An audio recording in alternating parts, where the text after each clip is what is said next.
Good morning बच्चों। Good morning sir.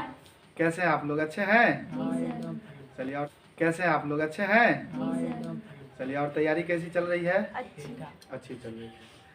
तो देखिए, आप लोगों की तैयारी और बेहतर से बेहतर हो, इसीलिए आप लोगों को पता है वीडियो सीरीज शुरू किया गया है। तो आप लोग देख रहे होंगे बोर्ड पे, इधर कुछ समझ में आ नहीं रहा होगा, इसको समझना नहीं है। बस जब ये वीडियो अपलोड हो जाए तो वीडियो को ध्यान से देखना है, क्योंकि ये हमारा कोडेड है। जो मैं जनरल क्लासेज में, नॉर्मली क्लासेज में 2 से ढाई महीने में पढ़ाता हूँ, उसको मैं अभी 20 से 25 मिनट में कवर करने वाला हूँ। तो इसलिए बोर्ड पे देख करके आपको समझ में आने वाली कुछ है नहीं बात।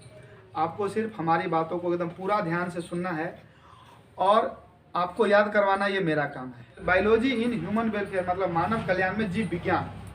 ओके, तो ये 3 चैप्टर में यह पूरा यूनिट विभाजित है। तीनों चैप्टर को हम लोग आज ही कंप्लीट कर लेते हैं।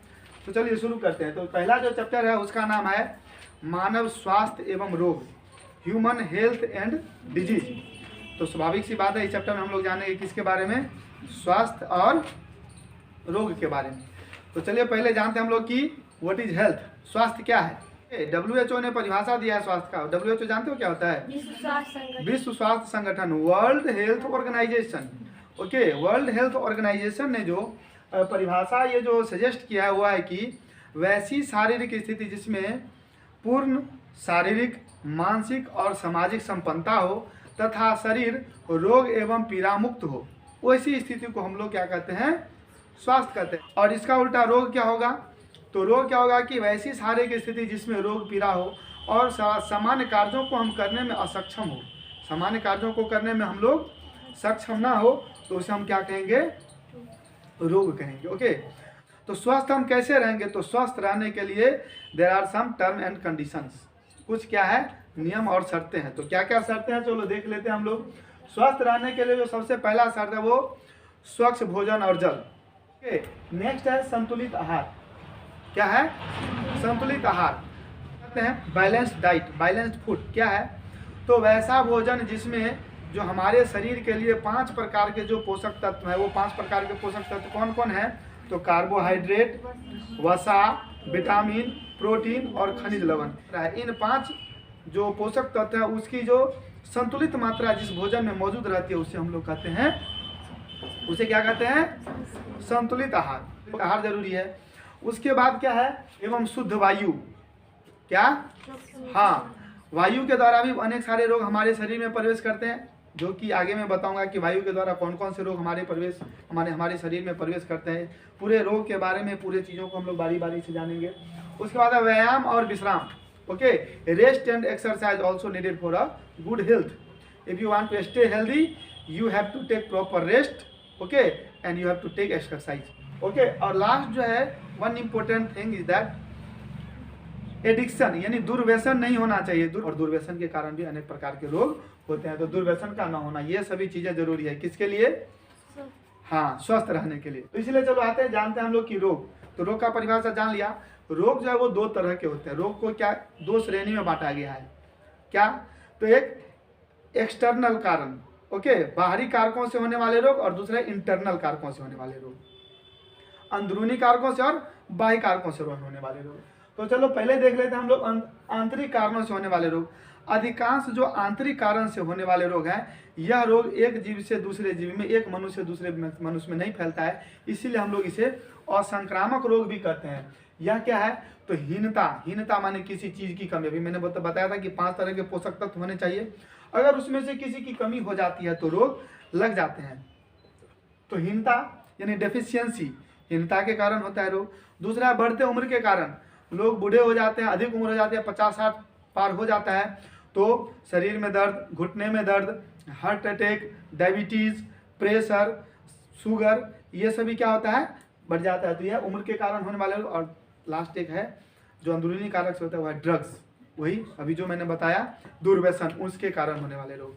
तो आंतरिक कारकों से जो होने वाले रोग हैं वो कौन कौन से होते हैं? हीनता के कारण यानी डेफिशिएंसी, दूसरा है बढ़ते उम्र, और तीसरा है ड्रग्स। अब चलिए आते हैं हम लोग बाह्य कारकों से होने वाले रोग। बाह्य कारक माने कि हमारे शरीर में वो रोग नहीं थे, किसी न किसी रूप में बाहर से हमारे शरीर में प्रवेश करेगा, उसे हम लोग क्या कहते हैं? उसे कहते हैं बाह्य कारकों से होने वाले रोग। और इसे हम लोग संक्रामक रोग भी कहते हैं, क्योंकि चूंकि बाह्य कारक से जो होने वाले रोग हैं तो किसी से हमें फैला और हम में से किसी और में भी फैल सकता है, इसीलिए हम लोग इसे क्या कहते हैं, बाह्य कारकों से होने वाले रोग। तो बाह्य कारकों से जो होने वाले रोग हैं वह हमारे शरीर में नहीं थे, बाहर से आते, इसलिए हम लोग इसे संक्रामक रोग भी कहते हैं, कम्युनिकेबल डिजीजेज। और ये जो कम्युनिकेबल डिजीज है ये बहुत कारणों से फैलता है। किन किन कारकों के द्वारा फैलता है, तो वह है वायु के द्वारा। ओके, जैसे देखो कि टीबी हो गया, निमोनिया हो गया, और अभी कोरोना वायरस जो पूरे विश्व के जो इतनी तेज रफ्तार गति थी उस पर स्टॉप लगा दिया, उसको रोक लगा दिया। क्या है, छींकने से, खांसने से, छींकते हैं तो खांसते हैं तो ये सब के रोग के जो जीवाणु है, पैथोजन है, वो क्या होता है, वायु में पहुंचता है, और वहाँ पे कोई व्यक्ति सांस लेता है तो उसके द्वारा सांसों में पहुंच जाता है। तो वायु के द्वारा भी पहुंचता है रोग। दूसरा, भोजन एवं जल के द्वारा काफ़ी अधिक मात्रा में रोग भोजन और जल के द्वारा हमारे शरीर में प्रवेश करते हैं, जिसमें से प्रमुख हो गया क्या, ये अमीबिया पेचिस, हैजा, कॉलेरा, ये सब जो बीमारियां हैं यह क्या होता है, हमारे शरीर में भोजन के द्वारा फैलता है। उसके बाद कीट के द्वारा, कीड़ा मकोड़ा माने मक्खी मच्छर के द्वारा भी रोग हमारे फैलता है। जैसे मलेरिया, मलेरिया पता होगा आप लोगों को, मलेरिया जो है वो किसके द्वारा फैलता है, मादा एनोफिलीज मच्छर के द्वारा।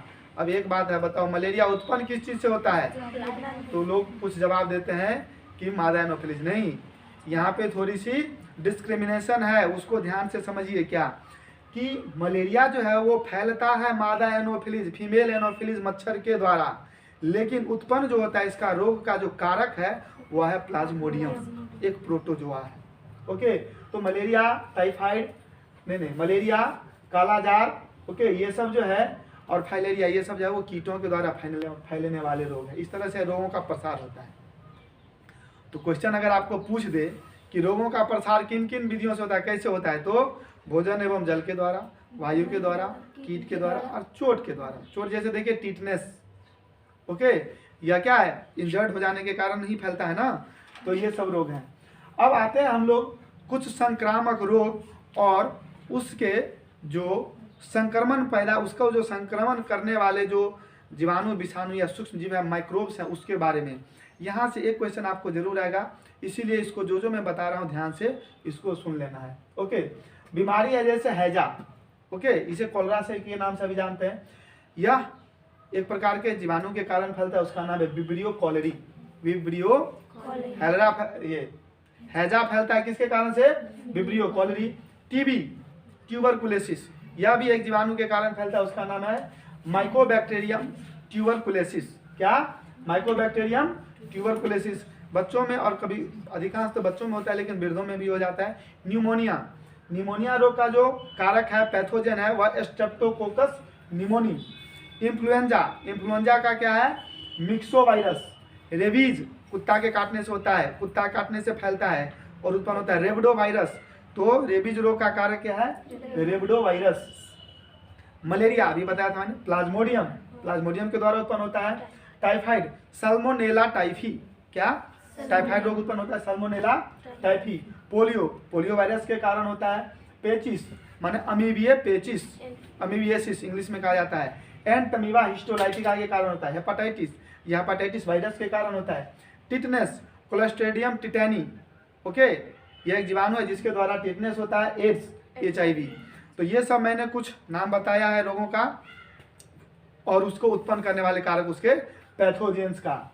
ओके, अब इधर हम लोग देख लेते हैं कि कुछ रोगों के नाम दे दिए जाते हैं और पूछे जाता है कि किस के कारण रोग उत्पन्न होता है। तो समझ लीजिए, जब बैक्टीरिया, बैक्टीरिया से उत्पन्न होने वाले जो रोग है वह cholera, typhoid, diarrhoea, pneumonia, plague, tetanus, TB, कुष्ठ, ये सभी रोग हैं किसके द्वारा उत्पन्न होते हैं, बैक्टीरिया यानी जीवाणु के द्वारा। अब जो सेकेंड नंबर सबसे अधिक रोग उत्पन्न करता है वह है वायरस। ओके, वायरस यानी विषाणु, कोरोना वायरस।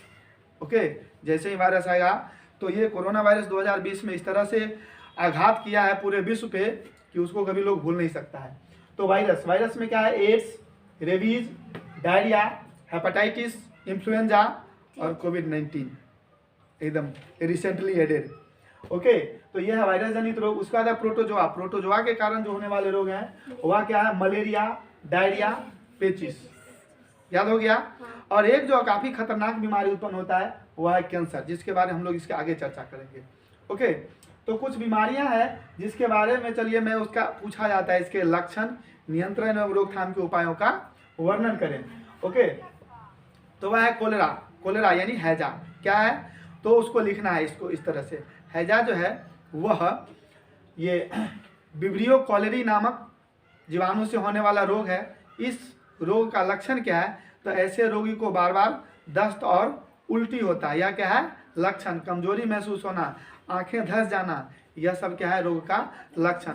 नियंत्रण एवं रोकथाम के उपाय क्या है, तो जैसे ही यह रोग हो, और एक बात आप लोगों को मैं, चूंकि यह वीडियो में एग्जाम के तैयारी के लिए बना रहा हूं तो बता दे रहा हूं, जितने भी संक्रामक रोग आपको पूछे, ओके, जो कि पता लग रहा है कि जल या भोजन के द्वारा होता है, तो उसमें क्या है, अगर नियंत्रण एवं रोकथाम के उपाय अगर आपको याद नहीं है तो उसमें बोल देना क्या, 2-3 पॉइंट तो सभी में लिख सकते हो आप, ये एकदम क्लियर है, आपके शब्द बन जाएंगे, नंबर आपको मिल जाएगा। और एग्जाम में जो एक इंपॉर्टेंट चीज़ ध्यान रखना है, आपकी राइटिंग अच्छी होनी चाहिए।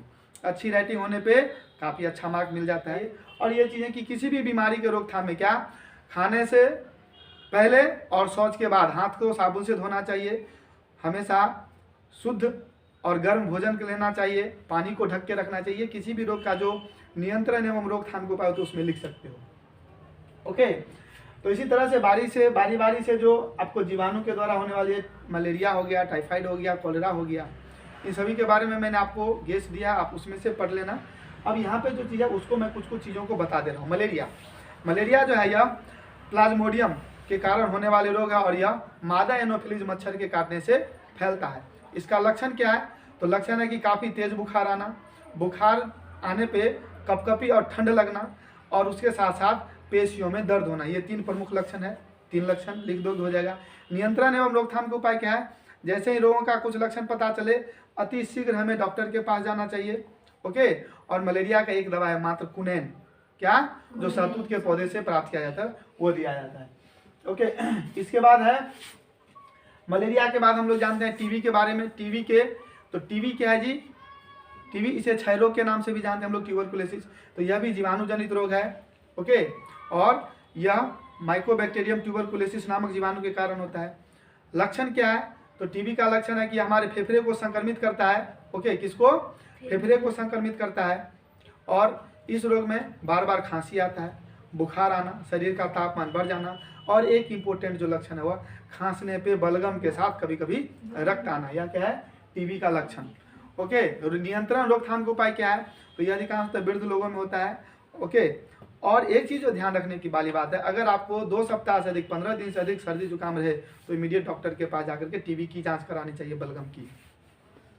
रोकथाम के उपाय में क्या करना है, बच्चों को ऐसे रोगी से दूर रखना चाहिए। रोगी को हमेशा खांसते समय मुंह पे रुमाल, या अब तो कोरोना वायरस का सीजन है तो नहीं कुछ हो तो मास्क पहन लेना है।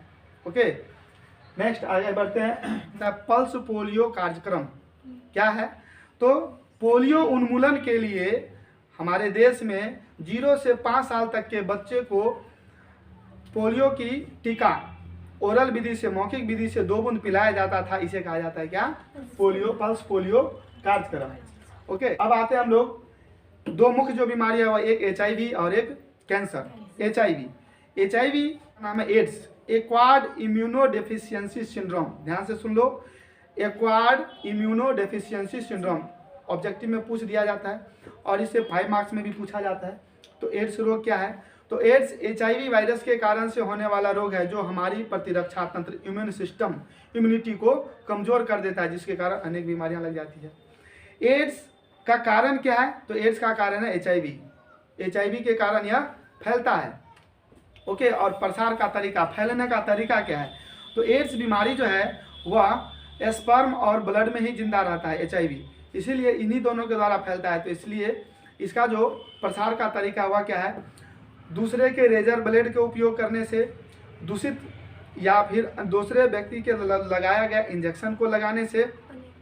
ओके, कोई गर्भवती माता है तो अगर माता HIV पॉजिटिव है तो बच्चों में भी वह HIV वायरस आ जाएंगे। और जो महत्वपूर्ण है वह अनैतिक यौन संबंधों के द्वारा, किसके द्वारा, अनैतिक यौन संबंधों के द्वारा भी HIV फैलता है। और ब्लड डोनेट करने से, HIV पॉजिटिव व्यक्ति अगर किसी को ब्लड डोनेट करता है तो उसको भी HIV हो सकता है।